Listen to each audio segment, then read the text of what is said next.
So I'm catching up on the cases that I was tracking before hurricane season really interrupted everything.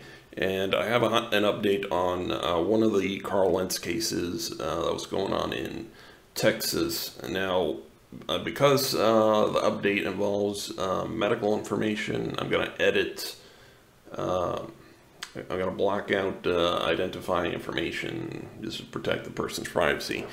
But anyways, this person was supposed to go to trial in October, but it turns out they're not going to trial for now because, quote, they were found not competent to stand trial and was committed for treatment.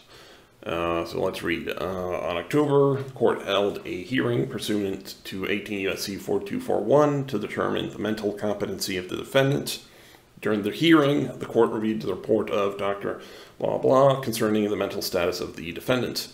After consideration of doctor's report, the comments of counsel, the comments of the defendant, and the court's own observations of the defendant, the court finds by a preponderance of the evidence that the defendant is presently suffering from a mental disease or defect, rendering her mentally incompetent to the extent that she is unable to understand the nature and consequences of the proceedings against her and properly assist in her own defense. Therefore, it is ordered that the defendant be committed to the custody of the Attorney General and that the Attorney General shall hospitalize the defendant for treatment in a suitable facility for such reasonable period of time, not to exceed 4 months, as is necessary to determine whether there is a substantial probability that in the foreseeable future she will attain the capacity to permit the proceedings to go forward.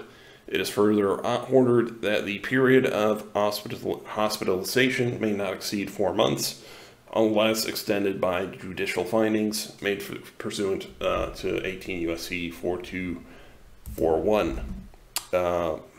And no later than 90 days after the defendant's period of hospitalization begins, the Attorney General shall report to this court on the status, including whether an extension of the commitment period will be sought pursuant to blah, blah, blah.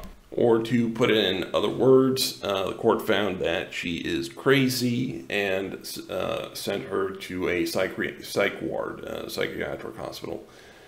And after 4 months of treatment, either she stays in the hospital or they find that she's recovered and goes to trial once again. But this is unfortunately one of the possible outcomes if you try sovereign citizen stuff, Carl Lentz stuff, in a trial. They might find that you are crazy because to a normal human being, the stuff that these people say sounds crazy. And you might end up in a psych hospital for months, which is not a cakewalk. And that doesn't mean you get off easy peasy. Even after the treatment, you might still end up having to go to jail after the trial.